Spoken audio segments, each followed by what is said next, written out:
தமிழ்நாடே கேள்விப்பட்டிராத அதிரடி விலை குறைப்பு சூப்பர் சரவணா ஸ்டோர்ஸ். சொந்த வீடு வாங்க ஸ்டெப் ஸ்டோனுக்கு வாங்க. Step stone. எஸ்ஆரை எதிர்த்து தாவேகா சார்பாக ஆர்ப்பாட்டம் நடந்துச்சு சென்னையில். கட்சியின் தலைவராக இருந்துட்டு இந்த ஆர்ப்பாட்டத்தில் பங்கேற்காமல் இருக்கிறதுடைய உங்களுடைய பார்வை என்ன? அவர் எதுக்கு பங்கேற்கணும்? அவர் பங்கேற்க வேண்டிய அவசியம் அவர் சொல்லி தானே பண்ணுறாங்க. இப்போ நீங்கள் பல கொலைகள்லாம் நடக்கும். இப்போ பெரிய ரவுடிலாம் வெட்டி கொண்டுருவாங்க, அடியாளை வச்சு தான் கொள்ளுவாங்க. அவங்கள நேரடியாக வந்து கத்தி எடுத்து சொருகுவாங்க. அப்படி கிடையாது. எல்லா தொழிலையும் அது ஹீரோயினை கட்டி பிடிக்கணும், உருட்டணும் அப்படின்னா அதில் ஹீரோ கட்டாயம் இருப்பான், டூப்புலாம் போட மாட்டாங்க. அதே நேரத்தில் சண்டை சார், படியில் உருளணும், 2 நாய் வேறு அவங்கள துரத்தும் சார் அப்படின்னா அதே ஏன்ட்ட சொல்கிறீங்க? டூப்பு வச்சு எடுத்துட வேண்டி தானே. இதுதான் விஜயோட அரசியல். நீங்கள் பிஜேபியில் கூட்டணி சேர்ந்தான்னா தற்கொலைகளுக்கு பூரா அந்த பிள்ளைகளுக்கு பூரா ஓட்டை போட்டு விட்ருவாங்க. எஸ்ஏஆரில் வந்துடும். இல்லை பிஜேபியில் கூட்டணி சேரலை, தனியாக நிற்க போகிறேன் அப்படின்னா ஓட்டே போட முடியாத அளவுக்கு தூக்கி விட்ருவாங்க. அவங்க என்ன சொல்கிறாங்கன்னா வந்தேன்னா கடைசி நேரத்தில் பிப்ரவரி மாதம் பார்ப்போம், லாஸ்ட்டாக ஒரு லிஸ்ட்டு போடுவோம், அதில் ஆளுக்கெல்லாம் ஓட்டு போடுவோம். இல்லைன்னா சின்ன பையங்களாகவே இருக்கட்டும், சின்ன பிள்ளைங்களாக இருக்கட்டும், அப்படியே விட்டுருவோம்.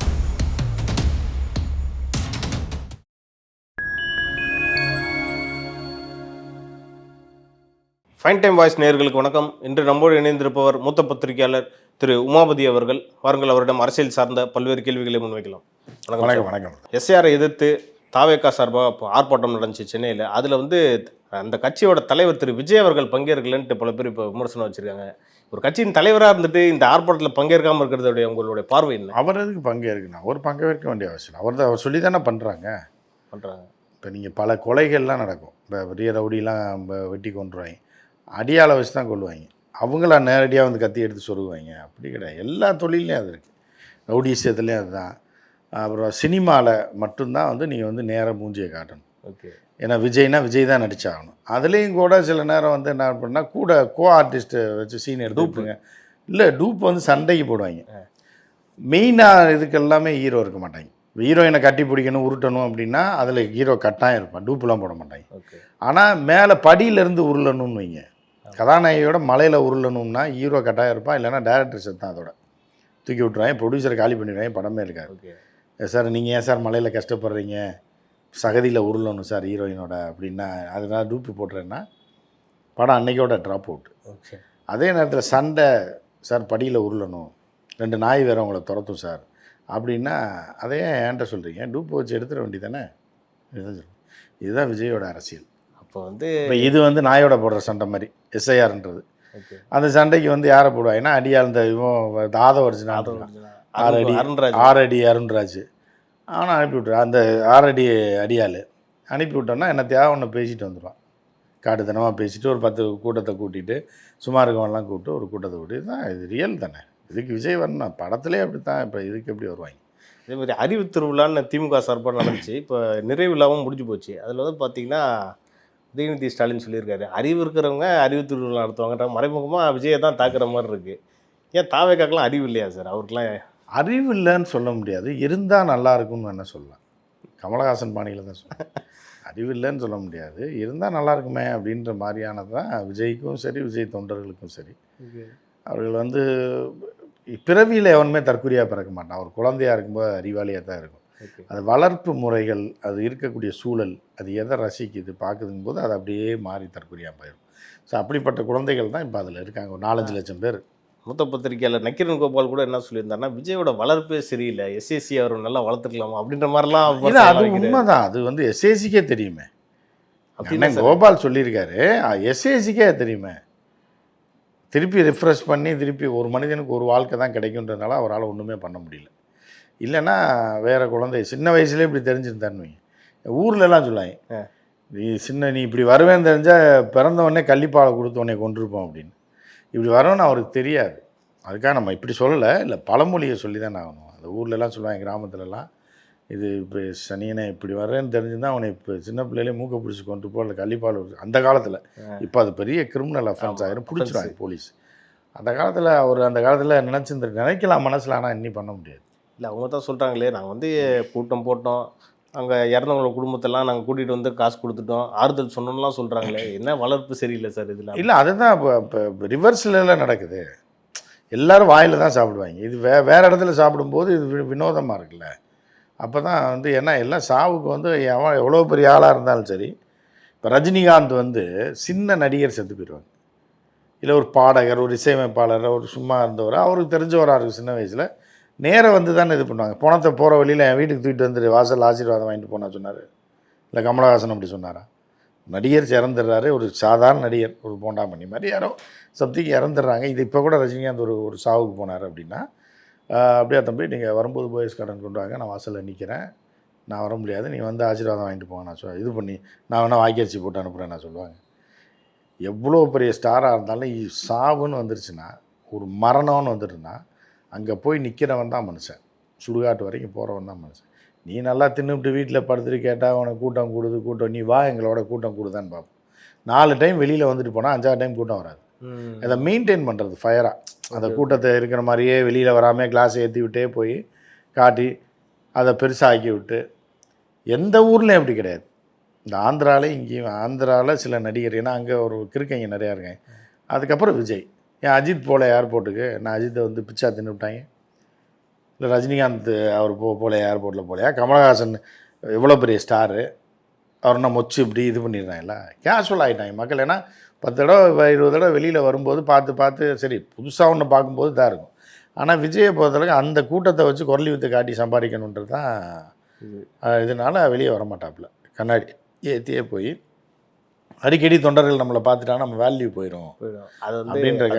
ஆனால் டோட்டலாக 2026 போயிடும், அது வேறு விஷயம். அதேமாதிரி அடுத்தபடியாக பார்த்தீங்கன்னா அந்த பொதுக்குழு கூட்டம் நடந்துச்சு சமீபத்தில். அதில் வந்து பார்த்தீங்கன்னா ஆதவ் அர்ஜுனா வந்து ரொம்ப ஒரு ஃபயரான ஸ்பீச்லாம் நிறைய பேசினார். திமுக அரமெண்டலுங்க, அவர் லூசு பையங்க.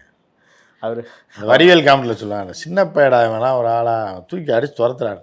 டேய் என்னடா போடா வாடான்னு பேசுகிறீங்க, டேய் நீ சின்ன பையதான்டா போடா அடிச்சு விட போகிறோன்ற மாதிரியான கேரக்டர் தான் ஆதவ் அர்ஜுனா. ஆதவ் அர்ஜுனாவே வந்து பிஜேபியால் இறக்க விடப்பட்ட ஒரு ஸ்லீப்பர் செல்னு இன்னொரு குரூப் சொல்லுது. அது ஒன்று பிஜேபியோட கூட்டணி வைக்கணும், இல்லாட்டினா இப்போ தாவேக்காவை உடைக்கணும் அப்படின்ற அசைன்மெண்ட் கொடுத்துக்கிறதாவும் பல பேர். நம்ம ஒரு வருஷத்துக்கு முன்னாடி நம்ம தான் அந்த மேட்ரே தமிழ்நாட்டில் முதல்ல சொன்னதே நம்ம தானே. 8 மாதத்துக்கு முன்னாடி இவன் எப்போ அங்கே போனானோ அசைன்மெண்ட்டில் அனுப்பப்பட்டவர் தான் நம்ம அப்பயே சொன்னோம். என்னோடய பழைய வீடியோ எடுத்து பார்த்தீங்கன்னா 1 வருஷத்துக்கு இவன் போய் ஒரு 8 மாதம் இருக்குன்னு நினைக்கிறேன். ஓகே, அப்பயே போய் காலை வச்சவொடனே நம்ம அதான் சொன்னோம், யாரால் அனுப்பப்பட்டிருக்காங்க, என்ன பண்ண போகிறாங்க, என்ன நடக்கும் இங்கே அப்படின்றத இப்போ சொல்கிறேன். இப்போ என்னென்னா இந்த எஸ்ஐஆரில் கூட என்ன பண்ணுவாங்கன்னா, இவங்க பிஜேபியில் கூட்டணி சேர்ந்தான்னா தற்கொலைகளுக்கு பூரா அந்த பிள்ளைகளுக்கு பூரா ஓட்டை போட்டு விட்ருவாங்க. ஓகே, எஸ்ஐஆரில் வந்துடும். இல்லை பிஜேபியில் கூட்டணி சேரல தனியாக நிற்க போகிறேன் அப்படின்னா ஓட்டே போட முடியாத அளவுக்கு தூக்கி விட்ருவாங்க. ஒருத்தனுக்கு ஓட்டு இருக்காது, கையாமையாக கத்திட்டே கிடக்க வேண்டியதான். அதனால தான் இப்போ அலறாங்க. இப்போ அவங்க என்ன சொல்கிறாங்கன்னா, வந்தேன்னா கடைசி நேரத்தில் பிப்ரவரி மாதம் பார்ப்போம், லாஸ்ட்டாக ஒரு லிஸ்ட்டு போடுவோம், அதில் ஆளுக்கெல்லாம் ஓட்டு போடுவோம். இல்லைன்னா சின்ன பையங்களாகவே இருக்கட்டும், சின்ன பிள்ளைங்களாக இருக்கட்டும், அப்படியே விட்டுருவோம். அது என்ன சொல்கிறேன், நிர்மல்குமார் என்ன சொல்கிறாருன்னா, பிஜேபியோட அதிமுக கூட்டணியே கிடையாது, நாங்கள் தான் முதல்வர் வேட்பாளர், விஜய் தான் முதல்வர் வேட்பாளர்னு சொல்லிட்டு இருக்காரு. அல்ல அவருக்கு சம்பளம் கொடுக்குறது விஜய் தானே, அப்புறம் என்ன வேறு யார் அஜித் தான் முதல்வர் வேட்பாளர்னு சொல்லுவார். அவருக்கு சம்பளம் கொடுக்குறாரு, அவரை போய் அங்கே போய் சேர்ந்துருக்காரு. அப்படிங்கும்போது அவர் நிதித்துறை அமைச்சர் ஆகணும்னு இருக்கார் போல. அது நிர்மல்குமாரா? அப்புறம் அந்த பாப்பா ஒன்று இருக்குது, முஸ்லீம் பாப்பா. ஆமாம், அந்த பாப்பா வந்து உள்துறை. இப்போ மினிஸ்ட்ரிலாம் பிரிச்சுட்டாங்க, அவங்களே பிரிச்சுட்டாங்க. புஷி ஆனந்த் வந்து துணை முதல்வராக, விஜய் ஆட்சி அமைச்சா புஷி ஆனந்த் துணை முதல்வர், இப்போ ஆதவ் அர்ஜுனா துணை முதல்வர். அவங்களாம் பேசிகிட்டு இருக்காங்க, ரெண்டு துணை முதல்வர் வச்சு. ஆமாம், 2 துணை முதல்வர். ஆதவ் அர்ஜுனா எதுக்கு சண்டை நம்மளுக்குள்ளே, நீங்கள் ஒன்று வாங்கிக்கிங்க நான் ஒன்று வாங்கிக்கிறேன் அப்படின்ற மாதிரி பிளான் பண்ணியிருக்காங்க போல். இது கனவுல தூங்கி எழுந்திரிச்சு பார்த்தா போலீஸ் வாசலில் நிற்கும், யாரா நீங்கள், அந்த மாதிரி தான் நீங்கள் கூத்து பண்ணிகிட்டு இருக்காங்க. என்ன பண்ணுறது, ஆளாளுக்கு ஒன்று பிரித்து வச்சுருக்காங்க. ஜானு ஆரோக்கியசாமிக்கு வந்து ஐடி, ஏன்னா அப்போ தான் இந்த வாட்ஸ்அப்பு ஃபேஸ்புக்கெல்லாம் அவர் பார்த்துக்குவார். அப்போ முக்கியமான பொறுப்பாச்சு சார் அந்த. ஆமாம், அப்புறம் இது போடுறது, வார் ரூம் வச்சுக்கிறது, இந்த மாதிரி 4 பேருக்கு மட்டும் பிரிச்சுருக்காங்க. மீது ஆள் அந்த ஜெயிலுக்கு போன மாவட்ட செயலாளர் இருக்கான், அவனுக்கு ஒரு மினிஸ்டர் கொடுக்கலான்னு பிளான் பண்ணியிருக்காங்க அந்த தம்பிக்கு. ஓகே, அது மாதிரி எல்லாம் அவங்களாம் கனவு கண்டுட்ருக்காங்க. 2026 பார்த்தீங்கன்னா அதே பீச்சில் சுற்றிட்டு இருப்பாப்புல விஜய்.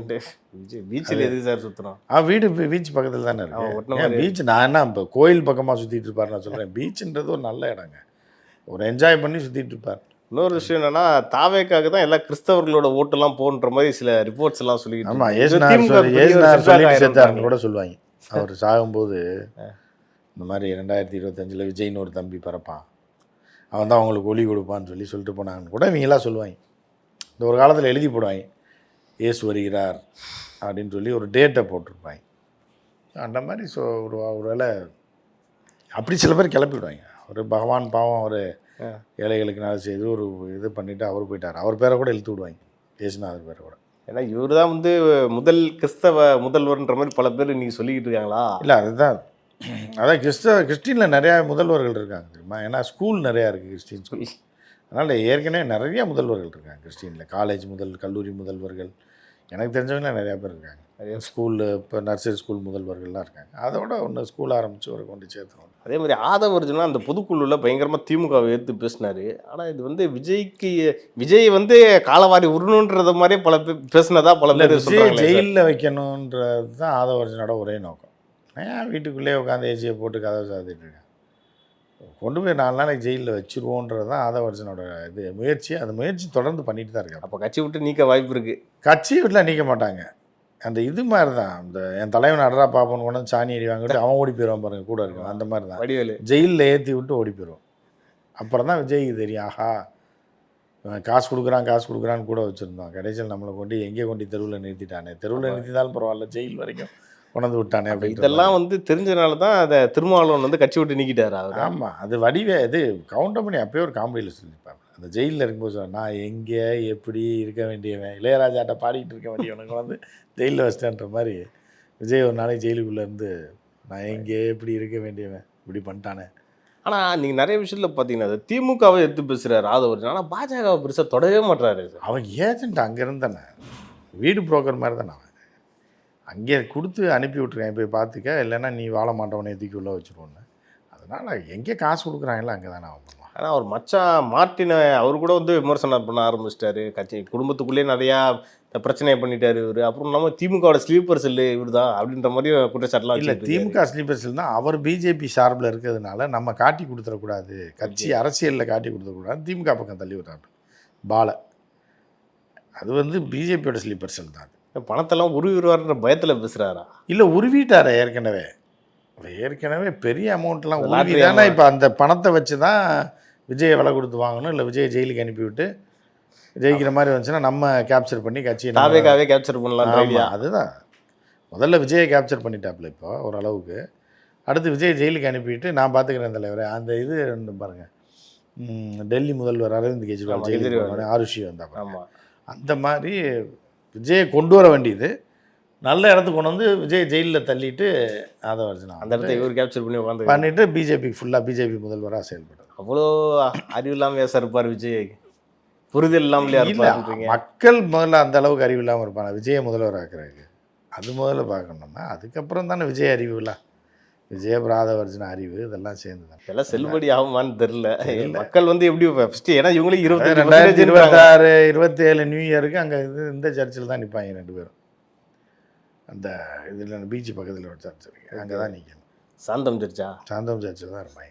இல்லை இவங்களாம் சொல்கிறாங்களே 25% நாங்கள் வாங்குவோம் அப்படின்னு சொல்லிக்கிட்டு இருக்காங்க. அப்புறம் என்ன கட்சி ஆரம்பித்தா அப்புறம் 15% வாங்கினா சொல்லுவாங்க, 25 35 கூட சொல்லுவாங்க. ஓகே சார், நம்ம அரசியல் சார்ந்த இன்னைக்கு பல விஷயம் பேசணும். இது குறித்து அடுத்தடுத்த நிகழ்ச்சிகள் இன்னும் நம்ம டீட்டெயிலாக பேசலாம் சார். நன்றி சார். வணக்கம்.